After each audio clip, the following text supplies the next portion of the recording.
कहते हैं कागज बनाने से पूर्व भारत में ताम्रपत्रों और शिलालेखों पर लिखाई की जाती थी, परंतु जब बाबर का चीन से युद्ध हुआ तो कुछ सिपाही चीन द्वारा कैद कर लिए गए। इस दौरान उन सिपाहियों ने कागज बनाने की प्रक्रिया चीन में सीखी। भारत आने के बाद में उन सिपाहियों ने कागज बनाने की प्रक्रिया को भारत में प्रचलित किया।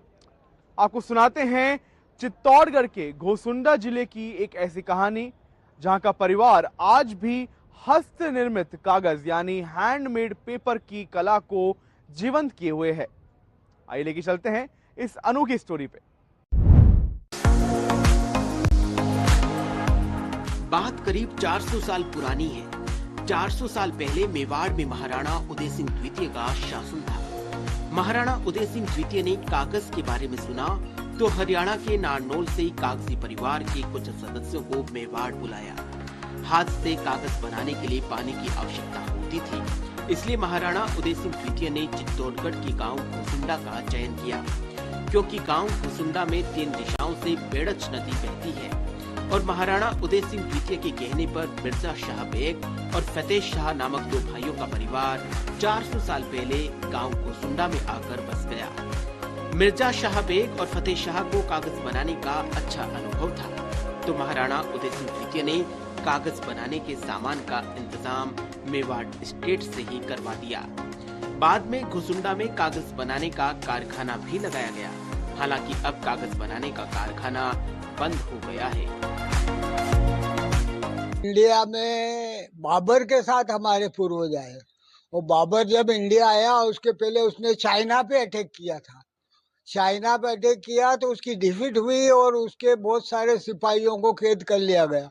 तो चाइना में जेल में इनसे कागज बनाने का काम करते थे, कपड़े बनाने का काम करवाते थे और पेंटिंग वगैरह का काम करवाते थे। तो वो जो उन सैनिकों में हमारे पूर्वज थे उन्होंने वहां से कागज बनाना सीखा, क्यों कागज का आविष्कार चाइना ने किया और ये फिर अपने साथ इंडिया लेके आए। दूसरी बार बाबर ने हमला किया, अपने सैनिकों को छुड़ाया और फिर इंडिया आया तो अपने साथ लेके आया। तब हम दिल्ली के पास रहते थे, तो आज से करीब 350-400 साल पहले उदयपुर के महाराणा उदय सिंह जी सेकंड हमारे को वहाँ दिल्ली से यहाँ लेके आए, यहाँ बसाए और उदयपुर राज में दरबार में सब कागज हमारे गोसुंडा से जाते थे। और राजस्थान में सबसे पहला कागज गोसुंडा में बना। उसके पहले हमारे इंडिया में कागज नहीं था। कहीं तांबा पत्थर पे लिखते थे, पेड़ की छालों पे लिखते थे, कपड़े पे लिखते थे। तो ये कागज सबसे इंडिया में आया। 400 साल पहले घोसुंडा में प्रदेश का पहला कागज उद्योग भी लगा।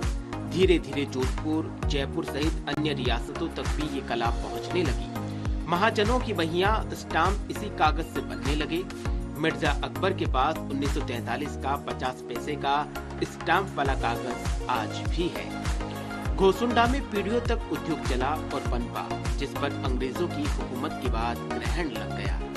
अंग्रेजी हुकूमत के दौरान विदेशों से पेपर आने लगा, खासकर नॉर्वे से पेपर की सप्लाई होने लगी और 1947 में घोसुंडा का कागज उद्योग ठप हो गया। बाद में 1956 में सरकार ने खादी ग्रामोद्योग के माध्यम से कागज उद्योग को जीवनदान देने का प्रयास किया, लेकिन प्रयास ज्यादा कारगर साबित नहीं हो सके। यूं तो प्रदेश की कोटा, सवाई माधोपुर, सांगानेर और उदयपुर के कालारोहर, रामपुरा और चित्तौड़गढ़ जिले के घोसुंडा में ये कला आज भी जिंदा है। चित्तौड़गढ़ जिले के गांव घोसुंडा में अकेले मिर्जा बेग कागजी अपने शौक और जरूरत के अनुसार कुछ बही खाता, डायरिया आदि सामग्री बनाते हैं, लेकिन आज हाथ से बने कागज का बाजार नहीं होने से अब यह हाथ से कागज बनाने का उद्योग दम तोड़ने के कगार पर है। मैं तो शायद बचपन से ही मैं इसी में ही हूँ। और पहले जैसे कागज हमारे बही खाते के बनते थे तो वो भी बही खाते में बनाता था। आजकल कारखाना बंद हो गया, ला के बना के भी देते हैं। वो जो पुराने जो राव वगैरह होते हैं उनके भी पोथे बनते हैं बड़े बड़े, वो भी बनाते हैं। खोजरी आती है अपने बनियान वगैरह की, कॉटन की, उसको मशीन में पीस के और उसका जो हाँ, पल्प बना के और उससे आपके सामने भी बताया तो उसी तरह से बनाते हैं। अकबर बेग कागजी की माने तो पर्यावरण के लिहाज से भी इस हाथ से कागज बनाने की कला को पुनर्जीवित करना जरूरी हो गया है। आज का कागज पेड़ों की कटाई से बन रहा है, इसलिए सरकार पेपरलेस संस्कृति को भी बढ़ावा दे रहे हैं। हमारा हाथ का बना कागज कपास के सन और जूट से बनता है। कपास के सन और जूट की लुगदी बनाकर कागज को बनाया जाता है, जिसके चलते खेती को तो बढ़ावा मिलता ही है, साथ ही पर्यावरण को बचाने का भी हाथ से बना ये कागज संदेश देता है। इस कागज की खासियत ये भी है कि इस कागज को एक बार काम में लेने के बाद वापस भी इसी से कागज बनाया जा सकता है।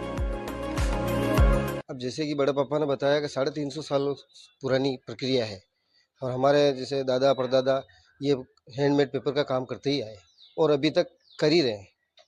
पर पहले बहुत बड़ा स्कोप में था, अब क्या धीरे धीरे ये कला विलुप्त हो रही है। Diary, photo album, drawing book वगैरह ये ओनली फॉर फॉरेनर्स ले जाते हैं, या फिर इंडिया में गिने चुने कुछ अच्छे पैसे वाले हैं वो एंटिक चीज समझ के ले जाते हैं। बाकी नॉर्मल आदमी के लिए तो ये कौन खरीदेगा, बहुत ज्यादा महंगा पड़ता है। कुल मिलाकर विलुप्त होते हाथ से कागज बनाने की इस कला को अब सरकार के संरक्षण की भी दरकार है।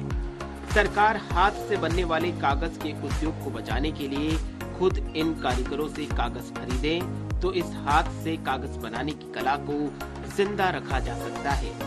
अगर समय रहते इस पर ध्यान नहीं दिया गया तो वो दिन दूर नहीं जब हाथ से कागज बनाने की कला इतिहास बनकर रह जाएगी। दूरदर्शन समाचार के लिए चित्तौड़गढ़ से अभिषेक शर्मा की रिपोर्ट।